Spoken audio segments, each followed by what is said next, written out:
Good evening and thank you for joining us for KREM 2 News at 5 tonight. I'm Mark Hanrahan. We'll check in with Whitney and Jeremy in a moment here. But first, we begin tonight tracking updates in two separate quadruple murder cases in North Idaho. In Wallace, Idaho, the man accused of shooting and killing a Kellogg family of 4 entered his plea today.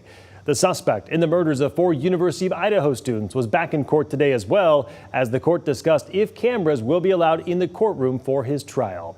KREM 2's Amanda Rowley was in the courtroom for that hearing today. She is joining us live from the Latah County Courthouse tonight with the arguments made this afternoon. Amanda? Yeah, Mark, the defense wants cameras removed from the courtroom because they don't want this case to turn into what they call a TV drama. But the attorney representing media in this case told the judge that cameras in the courtroom will serve as a tool to provide a firsthand, accurate account of what's happening in the courtroom. Now, in that hearing this afternoon, the defense told the judge the camera operators have been doing their job well, but their concern lies with the editors who manipulate or edit the images coming out of court and sensationalizing them. Now, the judge also brought up his concerns with mis- and disinformation spreading with the images taken from the courtroom. But the Media Coalition's attorney, Wendy Olson, says there is a way to address that. Can I really trust them to do the right thing? And it's not necessarily the camera people, okay? It's where that film goes. The way to battle the misinformation is to provide the accurate information. And the accurate information is what happens inside this courtroom with the cameras positioned in a place that provides the best, most overall perspective of the courtroom. Now, Olson emphasized the importance of having a first-hand account of what happens in the courtroom, saying it's a critical service to the public. The defense attorney then suggested mounting a camera in the back of the courtroom. That way it's further away from the attorney's desk and it's less of a distraction to those attorneys, something the judge actually seems open to considering. Now, the judge did not make a ruling on cameras in the courtroom today. We'll be waiting to get that order coming down.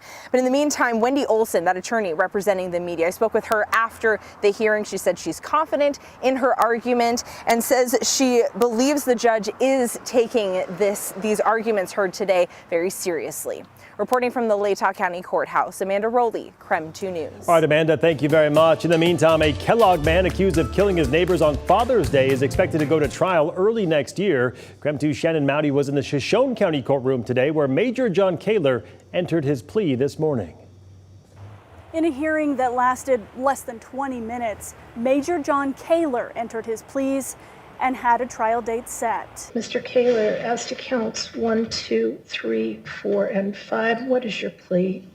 Not guilty. Kaler is charged with 4 counts of first-degree murder and 1 count burglary after police say he entered his neighbor's apartment and killed the entire family. Kenna Gardapi, her father Kenneth, and her 2 sons, one of whom was 16 years old, were all shot. Court records show Kaler and his wife believed one of the victims, 18-year-old Devin Smith, was acting inappropriately in front of the couple's children. Kaler reportedly told officers at the crime scene he snapped and did something about it. Do you understand the charges, sir?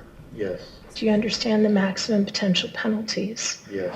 The prosecutor isn't seeking the death penalty, so if convicted, Kaler faces life in prison with a mandatory minimum of 10 years for each murder count. Because he hasn't waived his right to a speedy trial, it has to start before February 19th. Presentation of the state's portion of the case, I would anticipate likely 7 days worth of trial. That doesn't include an estimation of how long it may take to seat a jury.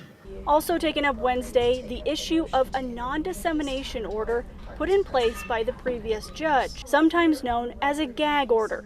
It prevents attorneys and law enforcement from speaking to the media about the case. Attorneys for the Idaho Press Club and Radio Television Digital News Association want to intervene to have it dropped. Defense attorney Christopher Schwartz objected. The motion says I want to intervene in a criminal case, which would make them a party entitled to more information than even the public is entitled to. Judge Barbara Duggan will issue a written ruling on whether the press can intervene. Arguments on the actual gag order will be heard at a later time. Judge Duggan set trial to start January 9th. It's expected to last around 2 weeks. In Wallace, Shannon Mowdy, KREM 2 News. Two teenagers have been arrested for what investigators believe is a string of Kia, Hyundai car, and Ring camera thefts. According to authorities, a 13 and 14-year-old suspect, they're accused of being involved in a 2-day crime spree, including the possession of 4 stolen vehicles and 10 Ring camera thefts. Police say young teens are stealing Ring cameras and then filming themselves breaking into cars and recklessly driving them around. Dramatic new video from the Spokane County Sheriff's Office shows the suspects driving on I-90 at more than 100 miles an hour. To this date, 4 suspects ranging from 13 to 14 have been charged with various felony and misdemeanor crimes. The Sheriff's Office asks if your Ring or other surveillance camera has been stolen to please report it to Crime Check.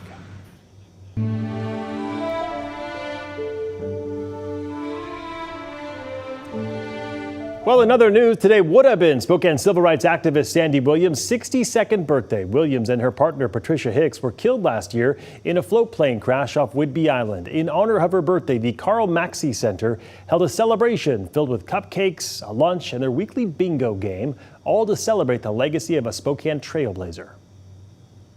I think it's really important to do the work of the center, and that's to be a volunteer, to be engaged in uplifting underrepresented populations, to come volunteer with us at the Carl Maxey Center.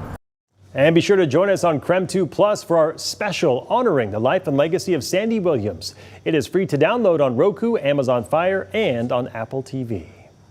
All right, taking a break from the headlines, check in on the forecast and Chief Meteorologist Jeremy Legoo has been hanging out at the Spokane County Fairgrounds basically every day this week. And Jeremy, kind of a beautiful day out there today. Mark, I got a question.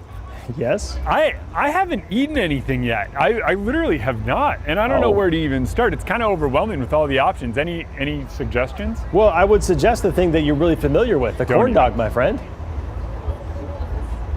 Don't even.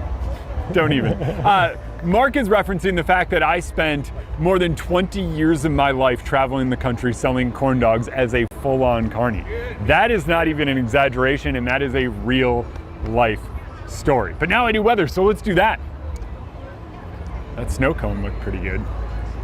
Overall, we are pretty warm. It's another day in the 70s down here at the fair. Pretty close to 80 once again. It's warm. It's still shorts weather, but as that sun goes down, it cools down quick. Not a cloud in the sky and a relatively dry atmosphere. Dew point at 39 keeps us quite a bit drier than we've been the past couple of days. That makes a difference in our overnight lows. We're likely going to fall back down near freezing because of that lack of cloud. Not freezing. Wow. No, down near under 50. Whew.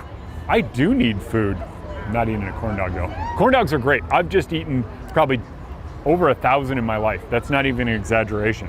But when it comes to the overall forecast next few days, nothing but sunshine. Tomorrow, we're back up above 80. Friday, mid 80s, 84. Saturday, even warmer. Saturday looks like our warmest day. I would not be shocked if parts of the inland Northwest topped out over 90. I think here in Spokane, kind of that 86, 87 range. But longer range forecast models suggest we cool down heading into next week, not just us, but most of the western U.S. Coming up, we're going to talk that in 3 different scenarios, one of which brings some sub-freezing temperatures to parts of the region. I don't think that's going to happen. I'll let you know why coming up. Mark? All right. Jeremy, keep us posted on your food choice. Well, today we are introducing a new segment here on KREM 2 News called Environment Northwest. Each week we'll bring you stories that highlight the environment changes and challenges across the Northwest. Despite California's reputation as the mecca of wine in the U.S., some winemakers are choosing life in the Northwest over the Golden State. Brett Keller is one of those. He moved his winery from the Sierra foothills in California to Idaho. He says wildfires and frequent power shutoffs were ruining his crops. When you harvest grapes and you can't use your equipment because there's no electricity, well, the grapes, they don't keep. So we'd have grapes that would, sit outside and we're waiting for power, and 2 days later the grapes they're deteriorating. Tonight on KREM 2 News at 6, we'll take a closer look at the growing wine industry across the inland Northwest and show you how Washington State University is helping growers adapt to the changing climate.